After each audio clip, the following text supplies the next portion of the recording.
We had one president who couldn't climb a flight of stairs, and another who was fist pumping after getting shot. Fight, fight, fight! Anybody unhappy with it? If you are, we'll throw them out of here.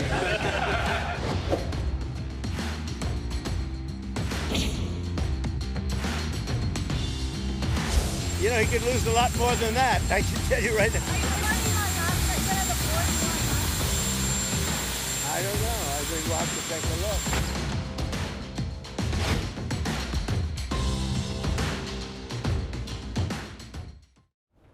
과거의 개국 공신이 어느덧 반란군이 됐습니다. 트럼프의 새 정부 창출의 1등 공신이었던 머스크가 특히 미국 정부의 요직까지 차지해 대규모 인력 해고까지 단행했었는데 퇴임 날에 저렇게 트럼프로부터 황금 열쇠까지 받았었죠. 그런데 이 좋았던 분위기 이제 다 모두 옛날 일이 된 겁니다.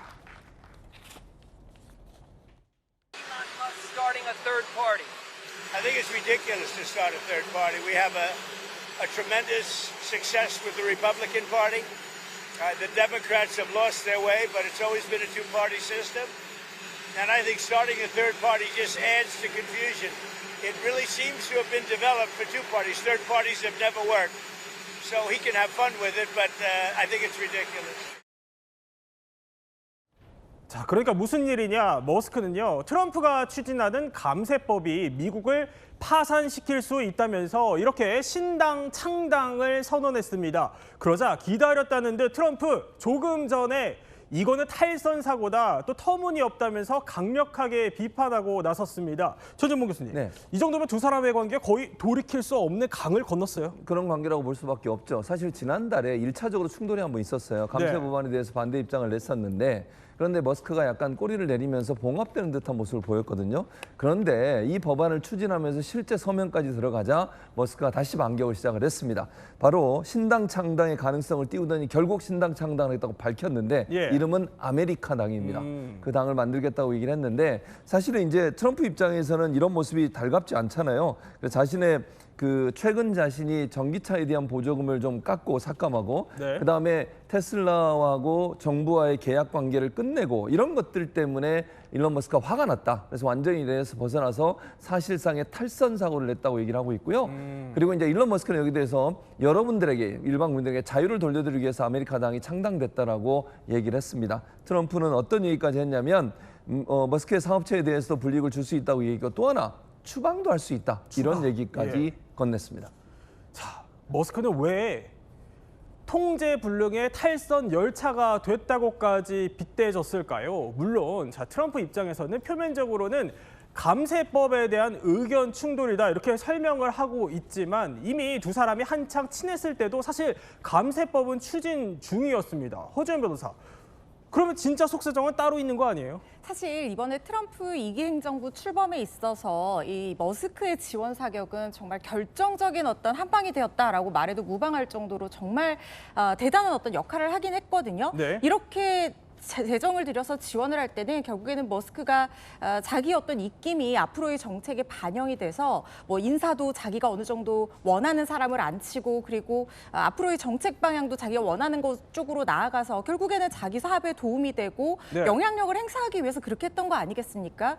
그런데 감세 법안에 반대를 하는데도 밀어붙인 것이 표면적으로는 두 사람 사이가 와장창 깨어진 것에 아주 결정적인 계기가 되긴 했지만 그 전부터 사이는 좋아 보였지만 내부적으로 부글부글 끓는 충돌들이 있었습니다. 그래요? 그러니까 사실 준비위를 할 때부터 내부에서 트럼프 인사와 머스크 쪽 인사의 어떤 방향이 다를 때마다 충돌이 굉장히 말어라고 저택에 있을 때부터 심화됐다는 얘기들이 나왔었는데 최근에 머스크가 지금 스페이스 X를 통해서 항공산업에 굉장히 영향력을 행사하고 싶어 하잖아요. 그런데 나사, 그러니까 항공우주국 국장으로 자신의 친분이 있는 아이 장맨을 임명해달라 이렇게 요청을 했는데 이 부분을 트럼프가 받아들이지 않았고 이걸 반대하는 국무장관과 머스크가 그야말로 몸싸움 수준이었다라는 얘기가 나올 정도로 엄청난 충돌이 있기도 했었습니다. 그래요? 뿐만 아니라 루비오 국무장관과도 충돌이 있었거든요. 네. 그러니까 머스크 쪽에서 원하는 인사도 제대로 되지 않고 머스크가 굉장히 중요하게 추진하고 있는 어떤 전기차에 대한 보조금도 삭감하고 전기차 의무 구입도 폐지가 되고 그리고 뭐 스페이스 X에 대한 어떤 추진도 자기가 원하는 대로 연결이 되지 않고 국세청장 인사와 관련해서도 문제가 있고 전방위적으로 머스크가 구상하는 국정 운영 방향이 계속해서 반영이 되지 않는 쪽으로 흐르는 거예요. 네. 그러다 보니까 결과적으로는 이렇게 결별하게 된 수순으로 밟지 않았나 싶습니다. 그러니까 자 머스크가 보면은요 트럼프 행정부에서 저렇게 나 대규모로 한번 인력 감축 좀 해보겠다면서 전기톱까지 들고 막 퍼포먼스에 나섰지만 결국에 인력 문제를 놓고 불만이 내부적으로 차곡차곡 쌓여왔었다는 겁니다. 그러고 보면요 머스크의 5살짜리 어린 아들이 툭 던져서 화제가 됐던 이 말이 마치 오늘 상황을 예견한 게 아닌가 싶기도 합니다. This is X, and he's a great guy, high IQ. Restore democracy. 자, 그런데 이 부분이 의문이에요, 이남희 기자. 머스크가 신당 창당을 한다고 해도 미국은 사실 민주당, 공화당, 양당 체제잖아요. 그러면은 머스크는 이걸 어떻게 좀 깨겠다는 거냐 이게 의문점이 남는데 SNS를 하나 보면 힌트가 보여요. 그러니까요. 보면은 고대 이걸 그리스 전투에 비교하면서 그러니까 집중된 병력을 정확한 위치에 놓겠다. 이게 어떻게 극복하겠다는 거예요? 고대 그리스 전쟁 얘기 즐겨보시는 분들, 영화 즐겨보시는 분들은 이 얘기 아실 거예요. 기원전 371년으로 거슬러 올라갑니다. 그리스의 신흥국 테베라는 나라가 있고요. 네. 그때 군사 강국인 스파르타와 맞붙습니다. 스파르타는요, 병력이 보병만 10,000명이 넘는데 이 테베라는 나라는 병력이 6,000명에 불과하거든요. 근데 그 넓은 전장에서 집중된 병력을 꼭 필요한 곳에 투입을 해가지고 이 스파르타를 꺾습니다. 그 레욱트라 전투라는 건데 이거를 가져오면서 나도 그렇게 하겠다라고 얘기한 겁니다. 그래서 목표치까지 제시를 했어요. 네. 보면은 머스크가 SNS 이런 식으로 얘기를 했어요. 예. 자, 내년 11월 중간선거가 있는데요. 자, 상원에서는 2~3석. 그리고 하원에서는 8석에서 10개 선거구에 집중적으로 표를 얻어서 결국은 논쟁적인 순간에 캐스팅 보트를 행사해서 내가 결정적으로 표를 받겠다. 그러니까 양당을 싫어하는 사람들을 내가 가지고 와서 결정적인 법안은 저지하겠다라고 콕 집어서 설명을 한 건데 제가 볼 때는 근데 한국보다도 3당 만들기 쉽지 않아 보이긴 합니다. 어쨌든 뭐 캐스팅 보트 역할을 해보겠다는 게 머스크의 구상입니다. 그런데 머스크는요. 트럼프의 감세법을 동조하는 의원들의 자 이렇게 낙선 운동까지 하면서요 제대로 이를 갈고 있습니다. 그런데 자 여기 빨갛게 칠한 문구를 보면요 내가 세상에서 하는 마지막 일이 된데도 아니 그러니까 머스크로서도 좀 살아있는 권력이랑 각을 세우는 거에 대한 부담감이 느껴지는 것 같기도 해요. 그러니까 트럼프랑 SNS 통해서 설전 벌일 때도 확전까지 가기 전에 머스크 쪽에서 사실상 먼저 약간 꼬리를 내리는 모습을 보이기도 했었거든요. 왜냐하면 머스크도 알고 있는 겁니다. 지금 일단 자신이 권력을 잡은 상황이 아닌 이상 자신이 사업가로서는 규제가 있으면 사업을 추진하기가 쉽지가 않고 또 정부와 맺은 계약도 어마어마한 규모로 있기 때문에 어느 정도는 정치권, 특히 트럼프와 각을 세우는 걸 두려워하는 마음이 내심 있겠지만 그렇지만 지금 신당 창당까지 한 이상 이제는 사실 돌아올 수 없는 강을 건넌 상황이다 이런 생각이 들거든요. 지금 머스크가 빅 뷰티풀 빌 액트 그러니까 이 감세 법안을 반대하는 이유는요. 감세 법안이 어마어마한 재정 적자를 가져다 줄 수 있기 때문이에요. 네. 이게 왜 문제가 되냐면 세금을 줄이게 된다고 하면 그만큼 재정 지출이 늘어날 수밖에 없는 건데 문제는 지금 팬데믹을 거치면서 어마어마한 고금리 상태이기 때문에 지금 미국이 쓰는 국방비가 1,000조가 넘는다 해서 천조국이라고 하잖아요. 그거보다 이자가 더 높은 상황이 작년부터 벌어졌습니다.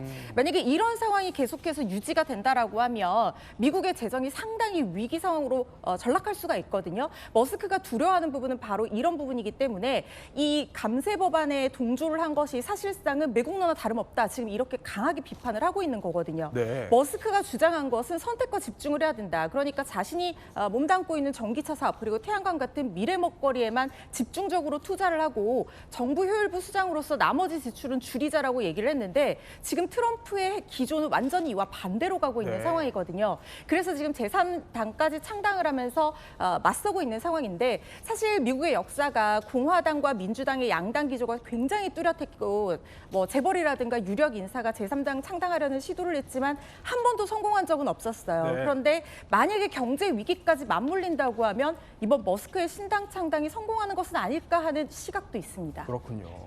자, 머스크로서는 사실 이 상황이 조금 부담스러울 것 같습니다. 왜냐면요. 이미 트럼프와 정치판에 뛰어들면서 여론 반발이 거세지면서 저렇게 곳곳에서 테슬라 방화 사건들이 잇따르기 시작했었습니다.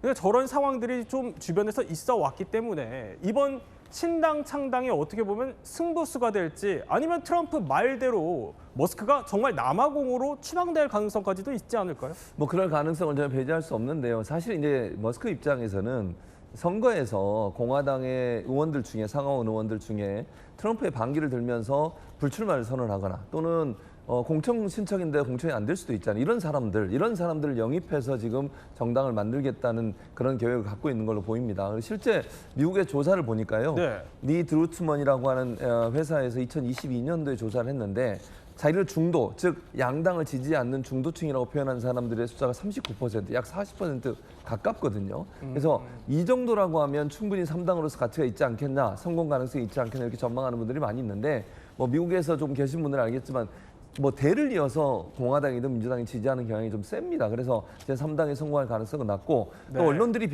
분석하는 과정에서 3당이 성공할 가능성이 낮다고 하는 이유 중에 하나가 뭐냐면 주마다 일단 여러 가지 법과 규제가 다릅니다. 정당을 만드는데 캘리포니아로 예를 들면 정당 등록을 하려면요. 유권자의 0.33% 그러니까 약 7만 5천 명이 당원으로 가입을 하거나 네. 또는 110만 명의 서명이 들어가야 창당이 가능해요.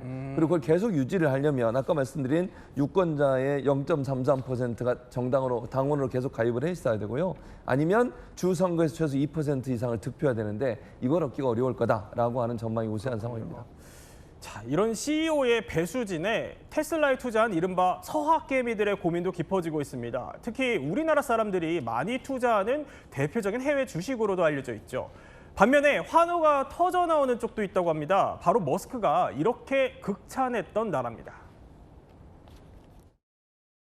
China rocks, in my opinion. You know, the energy in China is great.